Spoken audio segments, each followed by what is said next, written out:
say when I'm writing this chapter, there's a couple dangers when we don't have that proper focus, when our focus isn't simply being faithful, but what defining success by the world's standard. Right. Because what happens, and this is what I say, because there's probably other consequences of, just wanting and demanding that people recognize me, but I just highlighted two. I just highlighted pride and self-degradation.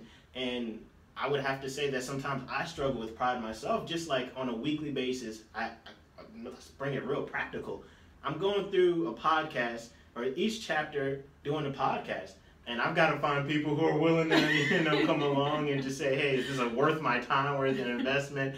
And then I've got to, edit, record, throw it up, and one person watches it, and it's like, is it worth all of this work to put in social media? And then it's a good and a bad thing, but they've got the analytics on social media, so you can actually see how many people have viewed and clicked, and it's like, I've got a child, I've got a wife, there's so many other things I can be putting my time towards. Is it really worth it? And the message that keeps coming back to me is, like you said, just being faithful. Being faithful that, the gospel isn't one of luxury. Right. It's one of suffering, and this is pale. And it's not popular. It's so it's not, and it's like we have these expectations of, I'm just gonna go viral and everybody's gonna love what I'm gonna do, and it's just like most people don't even care. Right. They'll just scroll past, and it's like, but I'm guilty of that too. Somebody has something and I just scroll past, but I want someone to recognize what I've done, and it's just like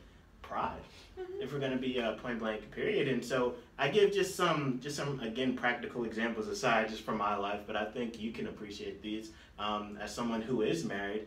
I give the example of one spouse does all the work and doesn't get recognized for it, and so they get upset. I'm like, I'm not doing nothing, and it's like, I don't know if you you can relate to that or have any stories of just how pride has entered in when you do something and you're not recognized for it, and how it makes you feel. I didn't know if you wanted to air anything. No.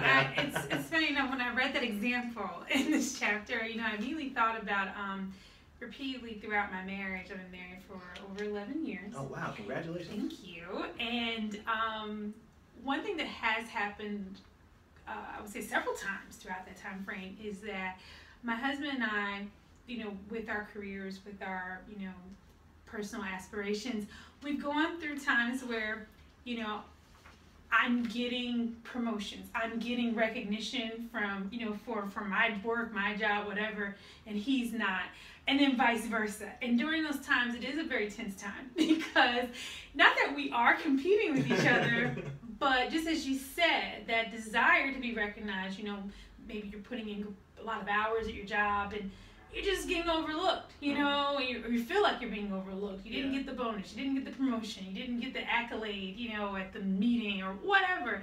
And then your spouse, someone who you love, but, who you see their life, up close and personal, and they're getting that, and you're not, there comes that pride again. Well, I'm working as hard as he is, or I'm working as hard as she is, and then you even go into some degree of jealousy, perhaps envy. I mean, it can spiral very easily.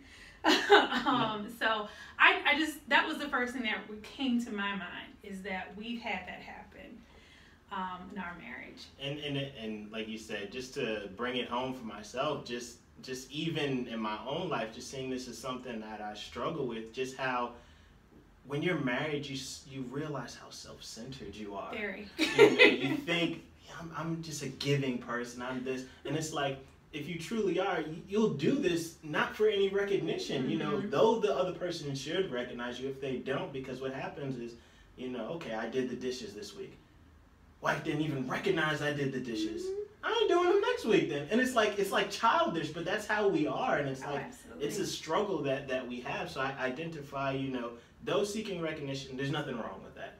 It's a problem when we demand it and we don't receive it because we become prideful. And I had this quote, because this is something else that I do on social media, just to engage people, and just understanding most people don't read, so you have to constantly stay in front of them. But I have like these quotes that I just say, okay, this is a good quote, let me throw it out here. And when I was just going over preparing for today, I thought this was such a good, rich quote. I say, recognition is not for the selfish, but the selfless.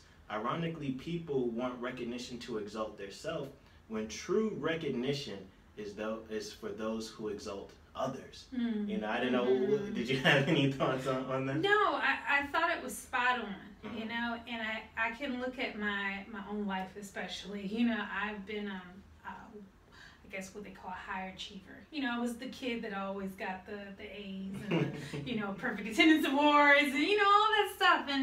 And what it gets addictive. Honestly, it gets addictive. And what I began to see in myself, you know, to my chagrin, is, you know, after a while, it was, you know, whatever I did, it wasn't for, you know, the sake of doing it. I wasn't doing my work to respect, you know, authority and do what I was told. You know, it was about, okay, I want to get that first place. You know, I want to get that medal. I want to get that honor. And God's whole kingdom, his whole approach is flipped. You know, it's like, no, whoever's making serving others a priority, that's who I'm going to exalt. Yeah. Not the person that's trying to put themselves out there on Front Street the most, you know what I mean? And it's so amazing, again, just how, again, God takes that sort of natural inclination in us, and he flips it. He has a completely different upside down view on it.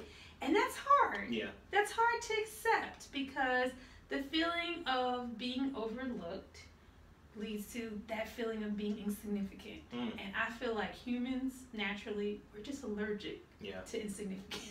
No, that's great.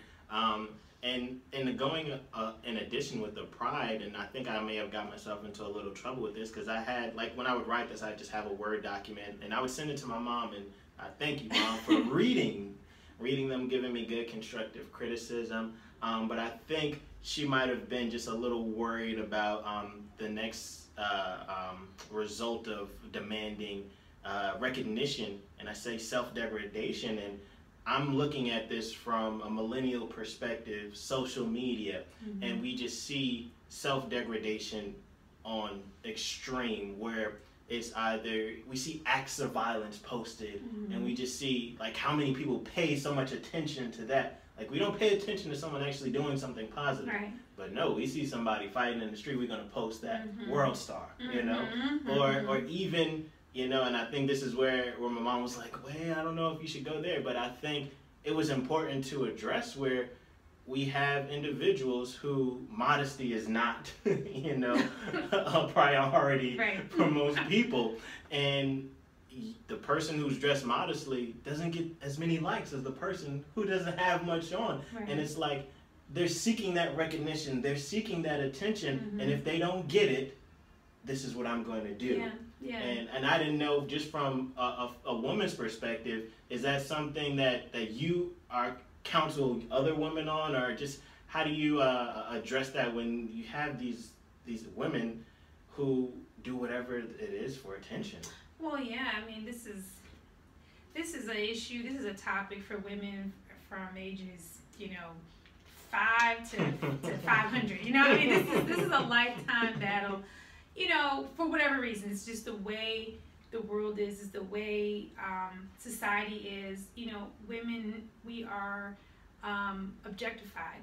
You know, from almost from the womb. I mean, it's just something that's a part of our existence, and that is constantly being valued, being stack ranked, being, you know, evaluated based on our outer beauty. Now, obviously, the standards, quote unquote, for what is beautiful changes from generation to generation, but the pressure that puts on a lot of women, that doesn't change. That hasn't changed. You know, we talk about women, you know, hiring professional graphic designers to redo their Facebook posts and Instagram pictures. I mean, like, that's crazy, but they're doing it, you know. We're getting, you know, actual, you know, enhancement surgery of different parts of their body, whatever, you know, whatever the flavor of the year is, you know, and you think, wow, you know, what could drive a person to do that? I mean, to make that investment and also potentially put themselves in so much pain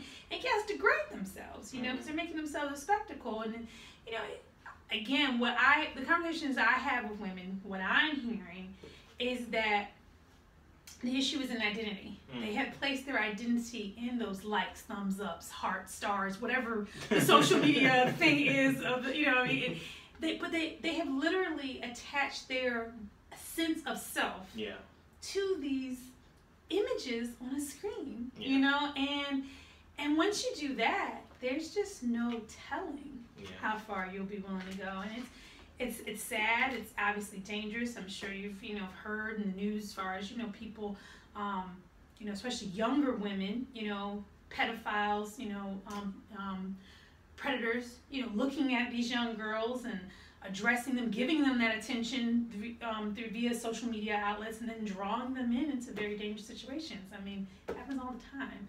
Not just in young girls, I might add, you know, but same thing with dating sites. I mean, it's the same thing.